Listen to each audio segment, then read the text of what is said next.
apalagi kalau filsafat tadi tidak diangkat ke permukaan, hubungan ilmu akhlak dengan filsafat ya, hubungan ilmu akhlak dengan ilmu jiwa, psikologi dan seterusnya ini tidak diangkat ke permukaan. Tapi lebih kepada konsentrasi ilmu akhlak dan adab. Nanti tentang adab ini juga sebenarnya ada materi khusus ya. Kalau nggak salah setelah materi induk akhlak kita akan membahas materi tentang etika, akhlak, susila, moral, itu ya. Itu juga kaitan dengan adab. Ya, nanti materi khusus tentang perbedaan, persamaan dari istilah-istilah tadi itu. Nah, langsung kita buka ke permukaan tentang pertanyaan pertama dari Sopan ya, yaitu tentang masalah pendidikan ya, ilmu akhlak dengan ilmu pendidikan. Apa kaitan ilmu dengan akhlak? Banyak ayat hadis yang kita angkat permukaan. Kalau tadi hanya mengangkat surah Al-Mujadalah ayat 11 kan? Itu kan ada. Yarfa'illahu allazina amanu minkum wallazina utul ilma darajat. Surah apa itu? Yarfa'illahu allazina amanu minkum wallazina utul ilma dan seterusnya ya, kita ayat ya, Al-Mujadalah atau Al-Mujadilah ya, Mujadalah ayat berapa? 11.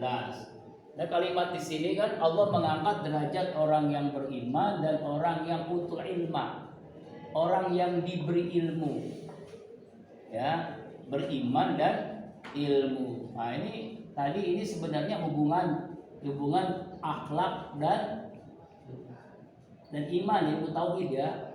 Nah, ini iman dan ilmu tauhid. Juga dari Al-Qur'an yang lain sebelum saya jawab pertanyaannya, yaitu dalil surah Al-Baqarah 282 di ujung ayat. Ya, wattaqullaha wa yu'allimukumullah. Nah, ini kan surah apa ini?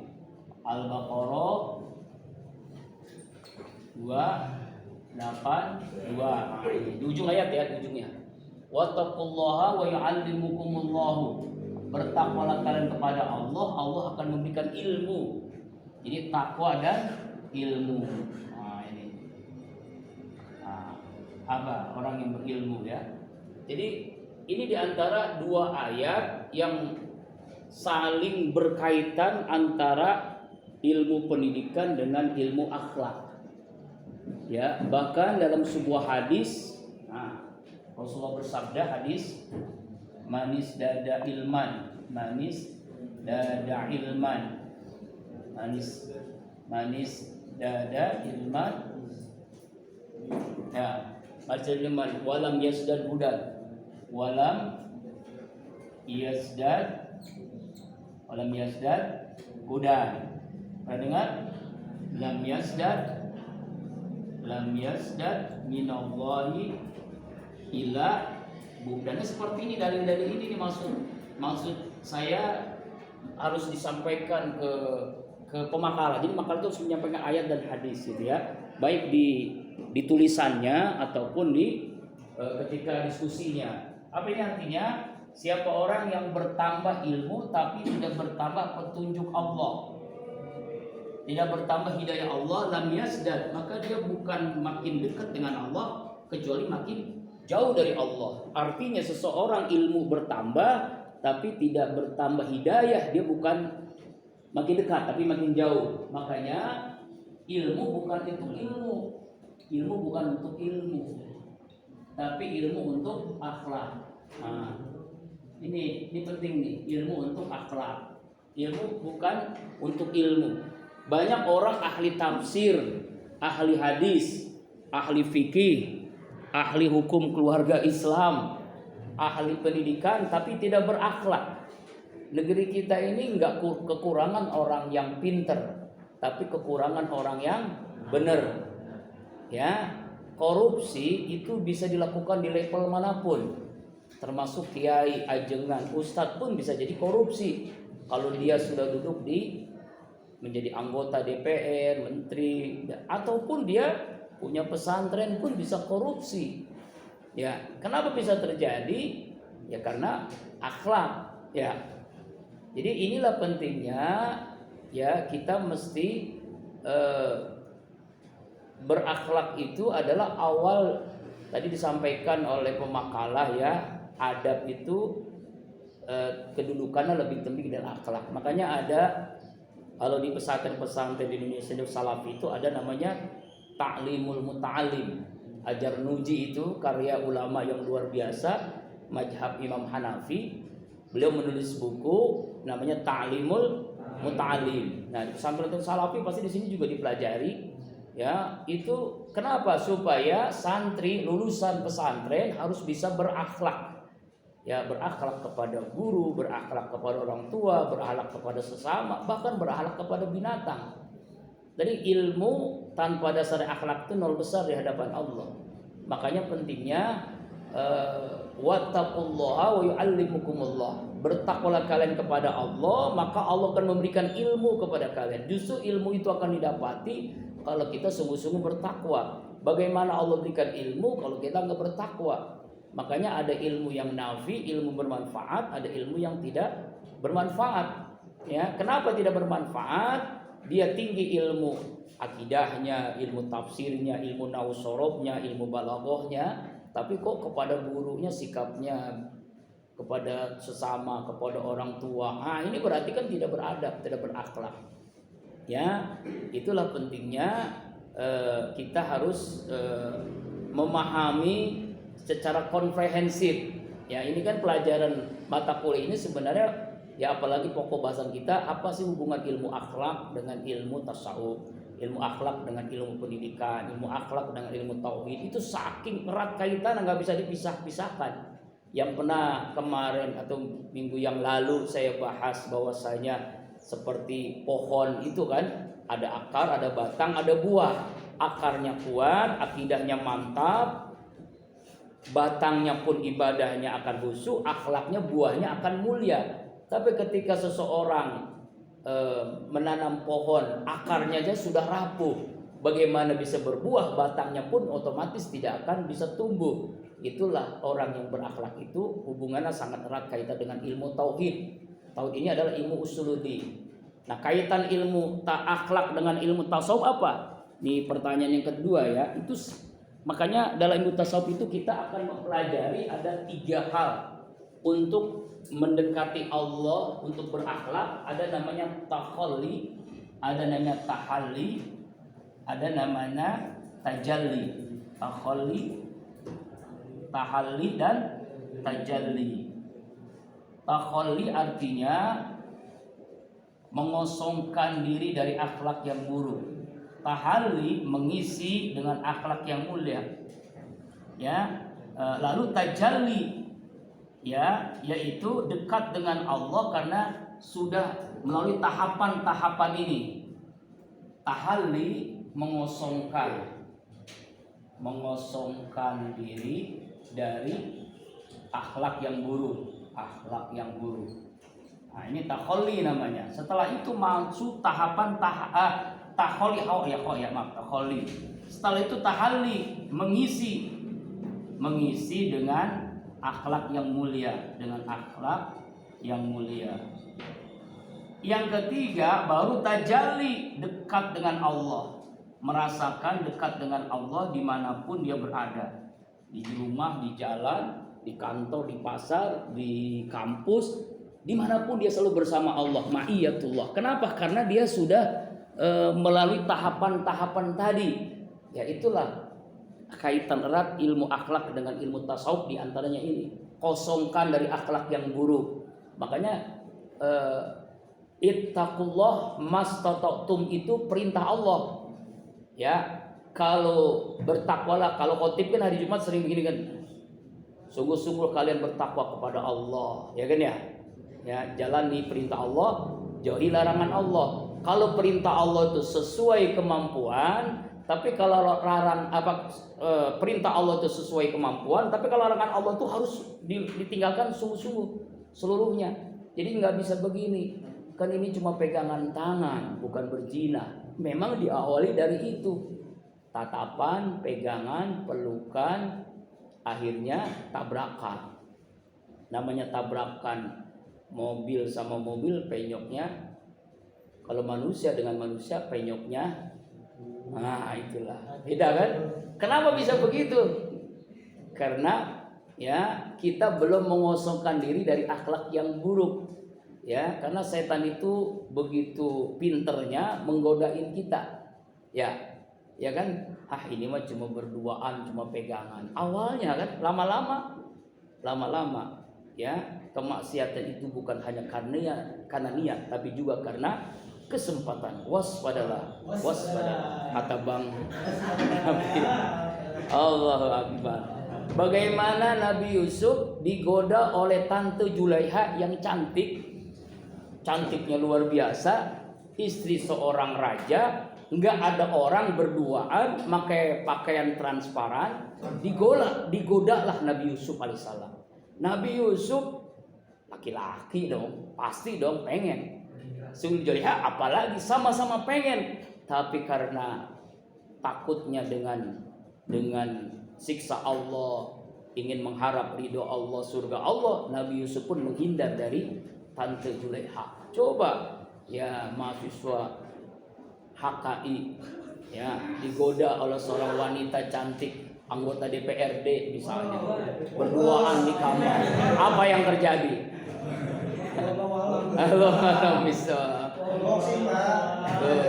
Makanya kaitan erat akhlak dengan tasawuf. Kosongkan dari akhlak yang buruk, isi dengan akhlak yang mulia, baru kita akan berdekat dengan Allah, berduaan dengan Allah. Ya, tahalli, tajalli, gitu. Nah, itu pertanyaan yang kedua. Yang ketiga, apakah yang penting akhlak dengan adab? Nah, ini itu sebenarnya nanti dijelaskan materi, tapi paling tidak begini ya. Adab, susila, etika itu semuanya bisa dimiliki oleh agama apapun. Ya, orang bisa berbuat baik. Dia agamanya Kristen, dia Katolik, dia Hindu, dia Buddha, dia Konghucu, ya, bahkan ateis pun bisa juga dia berbudi pekerti luhur, bisa beradab, bisa beretika, bisa bermoral, tapi dia belum tentu berakhlak. Lalu apa bedanya? Bedanya kalau akhlak itu lillah, billah, fillah, niat, cara, tujuan. Yang pernah saya sampaikan kan? Itulah akhlak sebenarnya. NCT, niat, cara, tujuan. Ya, lillah semua akhirnya. Tuh, itulah orang yang berakhlak. Orang yang berakhlak itu adalah orang yang dia lakukan itu niatnya karena Allah. Innamal a'malu binniyat. Mungkin dia berbuat baik, tapi karena udang di balik batu. Sekarang ini kan 2024 sebentar lagi. Caleg-caleg itu banyak yang berbuat baik. Datengin pesantren, ngasih karpet, ngasih sound system, ngasih fasilitas, nggak jadi, diambil lagi. Ada kan kejadian kan masjid, ya kan? Dia nggak jadi, caleg, diambil lagi tuh karpet. Astagfirullah. Itu niatnya bukan karena Allah tuh, tapi niatnya karena ingin dipilih menjadi caleg partai A, partai B, partai C dan seterusnya. Nah, ya kan ya?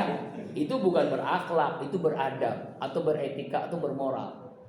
Orang Nasrani, Kristen baik sama kita, tapi kan ada udang di balik batu karena nggak enak sama kita, nggak enak karena kita bosnya misalnya, atau karena kita temennya, tetangganya, begitu, bukan lillah. Nah, caranya sesuai aturan Allah, itulah akhlak. Kalau adab belum tentu, ya. Nah, sesuai dengan aturan Allah apa? Sesuai dengan aturan Allah ya misalnya dia berbuat baik karena lillah tadi, sesuai aturan Allah. Aturan Allah apa tadi? Seperti tadi contohkan, misalnya salaman kepada guru, kepada orang tua. Nanti nih ya mau nikah. Ini kalau nikah nih 5 mesti ente cium habis setelah saya terima nikah sah cium 5 tempat. Pertama nih jidat apa? Pala ya. Ubun-ubun, lalu ini jidat, lalu ini pipi, lalu ini ya telapak tangan dan ini. Baik laki-laki, suami atau istri cium 5 itu. Oh, bahagia tuh dunia akhirat. Coba dah praktekkan. Ini boro-boro nyiumnya cuma ini doang. 5 ya. Nih, ini. Yang ini nanti di kamar berduaan. Itu di kamar berduaan. 5 tuh. Mau berangkat kuliah, 5 mesti kamu cium sama istri. Istri juga begitu juga. Mau berangkat kuliah, mau berangkat kerja, 5 yang mesti dicium. Itu kalau sudah nikah, kalau belum jangan. Bahaya. Ya Allah Akbar. Ya. Itu ada hikmahnya nanti khusus ya, mata kuliah khusus ya. Kenapa? Privat khusus ya. Kemudian, jadi yang lebih penting apa ya? Akhlak. Apa lebih penting akhlak dengan adab? Ya akhlak. Karena akhlak itu tadi NCT, niatnya karena Allah, caranya sesuai aturan Allah, tujuannya mencari ridha Allah. Sebagaimana janji kita setiap kita sholat dalam iftitah, inna sholati wa nusuki wa mahyaya wa mamati lillahi rabbil. Sesungguhnya sholatku, ibadahku, hidupku, matiku karena Allah. Jangan anak muda ya pengen punya motor, orang tuanya nggak punya uang, ya baca iftitahnya berubah. Inna sholati wa susuki wa kawasaki. Ada yang begitu ada. Astagfirullahaladzim. Ya, tuh perbedaan akhlak dengan adab. Paham ya? Kalau adab, susila, moral tidak NCT, tapi akhlak NCT. Niat, cara, tujuan, lillah. Supaya gampang aja tuh NCT, supaya gampang aja niat, cara, tujuan. Kemudian apa ini perbedaan akhlak dan adab Buddha ya. Tadi yang lebih penting akhlak. Apakah ada tingkatan dalam akhlak? Ada. Akhlak itu kan ada 2 akhlak. Akhlak yang baik namanya mahmudah. Akhlak yang buruk namanya mazmumah. Ya mazmumah, ya kan ya?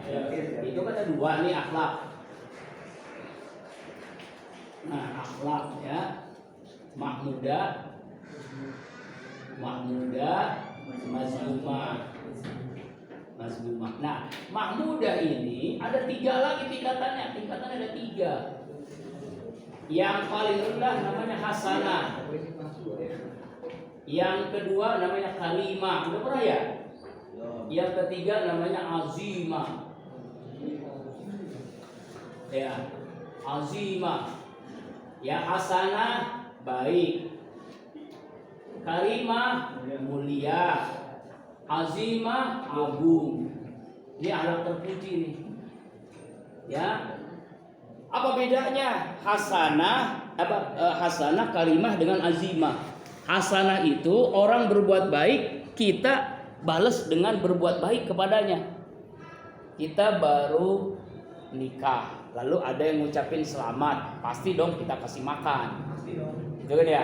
Itu bagian syukur binikmah. Lalu dia juga nikah juga. Akhirnya kita pun seperti itu.